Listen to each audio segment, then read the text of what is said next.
11.2 is going to be talking about general probability, so we'll do experimental and theoretical.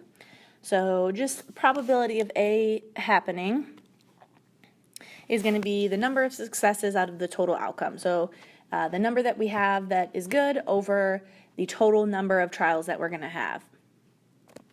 So basketball player has made 32 of her last 47 free throws. What's the probability she will make her next one? So I said the number that is good, so the number that she made, over the total number she's done. Okay, so then we take 32 divided by 47 in our calculator. If we were doing fraction, it would say 32 over 47. Percentage, it would be 68%, because it's 0.68. So when we do percentage, we get 68% that she would make the next one. Okay, we also have theoretical probability, which is basically the same thing, but it's kind of like, hey, we have this theory, how many times could we poll this certain number of things happening? So we're going to have the success over the total again. So your bag contains 20 red marbles, 15 green marbles, and 10 blue marbles. If you pick one marble out of the bag, find the theoretical probability of the following happening. So first I need the total, because that's what's going to go on the bottom of all my fractions here. So I'm going to take 20 plus 15 plus 10, and I'm going to get 45 as my total. So that's what's going on the bottom. The success is what's on the top. Okay, so blue, I have 10 blue ones. So 10 divided by 45, it would be 2/9. Okay, and then red or blue, so I'm including red and blue. So this one, I would have to have 20 plus 10, because we want both of them. So we're going to get 30 over 45, which would then simplify to 2/3. Okay, not blue. So I want to include everything that isn't blue. So if I do 45 and take away my blue ones, I should get all the ones that I do want. So 35 over 45, which simplifies to 7/9. So that would be the odds that I would pick one of the other marbles over the blue one.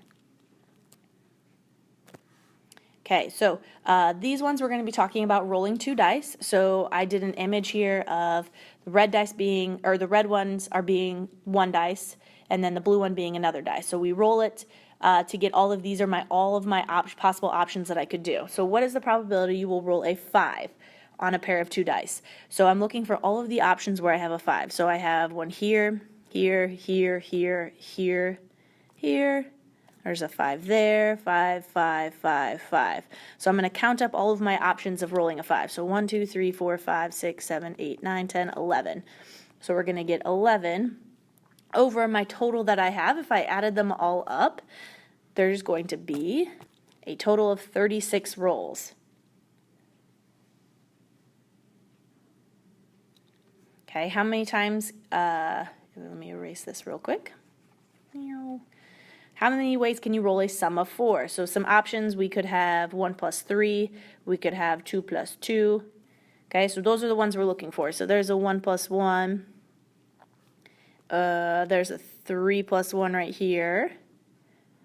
Oops, I don't want 1 plus 1, I want 1 plus 3. And 2 plus 2. So 2 plus 2.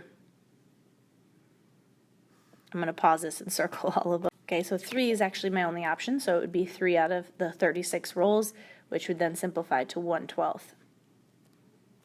Okay, what is the probability of rolling 2 4s? I'm going to look for all of them that have 2 4s. So it looks like there is one right here, and I don't see any others. So in this situation, it's going to be 1 of 36. We only have one time where we can roll 2 4s in this.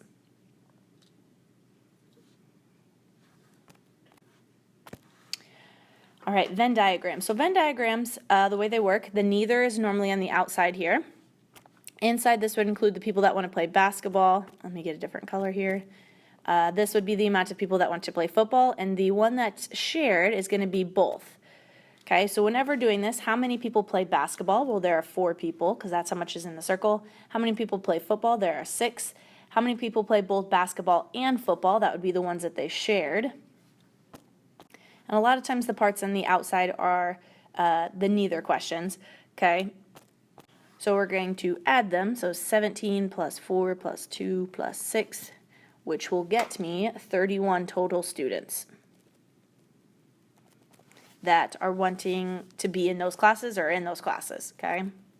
So we're going to break it down more. I have 70 students total, 40 taking Spanish, 35 taking French, and 10 that aren't taking either. Draw a Venn diagram and find out how many students are taking both Spanish and French, and then we find the probability of it. So, circle, circle. We're going to say this is Spanish and this is French. Okay, I know that there are 35 taking Spanish, and I know that there are 40 taking French. I don't know how much of both, so we're just going to represent it as X, but I need to take away that shared both from Spanish and French. Right now I haven't, so I need to subtract that both number out to include that they're sharing some. Okay, then I also need to do the neither, which is 10, so we're going to put them in the outside.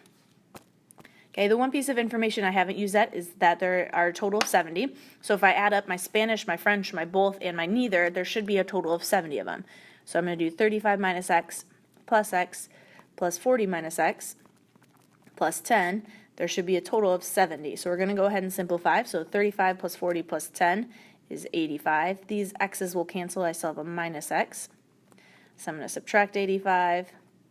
Get negative x equals negative 15, divide by negative 1, so 15.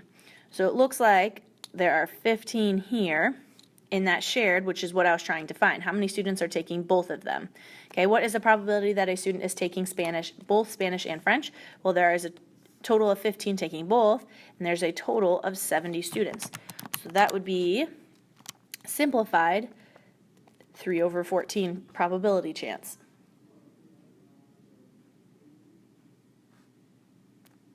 Okay, to show me the Show Me Cash game from the Indiana Lottery is a game where you pick 5 numbers from 139. What's the probability that you will select 5 numbers correctly? So I want the total number that I'm selecting on top. I'm selecting 1. And then I know that I'm choosing 5 of 39. So we need to think back to our permutation combination. Combination, it doesn't matter. So this, the order is not mattering on how many, like when I'm picking them, okay? So when we're doing it, I know it's going to be combination. The total number that I have to pick from goes on the left, and the ones that I pick are on the right here. Okay, so when I type this in, I will get 1 over 5, 7, 5, 7, 5, 7. So those are the odds that I would win the lottery, because this would be here the total I can pick from. And these are the ones I do pick. Okay, a point inside a 12 by 9 rectangle is picked randomly. What's the probability it's in the shaded region? Okay, so I want the total on the bottom. So it looks like the total is going to be, it's a rectangle, so 12 times 9. Okay, this is called geometric probability because we're talking about geometry here with squares and rectangles. Okay, and then I need to find the area of this triangle because that's what I really want. Problem is I don't want this square. Okay, so what I'm going to do is I'm going to find the area of that triangle and take away the area of that square in it. Okay, area of a triangle is 1/2 times the total base of it, so 3 plus 3 plus 3, so 9, times the total height, which is going to be that 12. From top to bottom, it's 12, minus that little square, 3 times 3. So when I type in 0.5 times 9 times 12, I get 54. 3 times 3 is 9. 12 times 9 on the bottom gets me 108. 54 minus 9 gets me 45 over 108, which simplifies to 5/12. That would be the odds that I would hit in that little green region. Okay, experimental probability. You do an experiment where you draw a card from the deck, note the suit, and then replace the card in the deck. The results of your experiment are shown in the table below. So I have diamonds, hearts, spades, and clubs. Those are what I drew. What is the experimental probability that a card drawn from the deck will be a club? Well, remember, the total always goes on the bottom, so 20 plus 18 plus 17 plus 25. My total is going to be 80. And then this time I'm picking clubs, so it's going to be 25 over 80, which simplifies to 5/16. So that would be the probability that I would draw a club, that I drew a club. What is the experimental probability that a card drawn from the deck will not be a heart? So I want everything but the hearts. So if I do 80 minus those hearts, put my total on the bottom, so 80 minus 18 gets me 62, so that's everything but those hearts. 62 divided by 80 simplifies to a 31 over 40 probability that I will have chosen something other than hearts.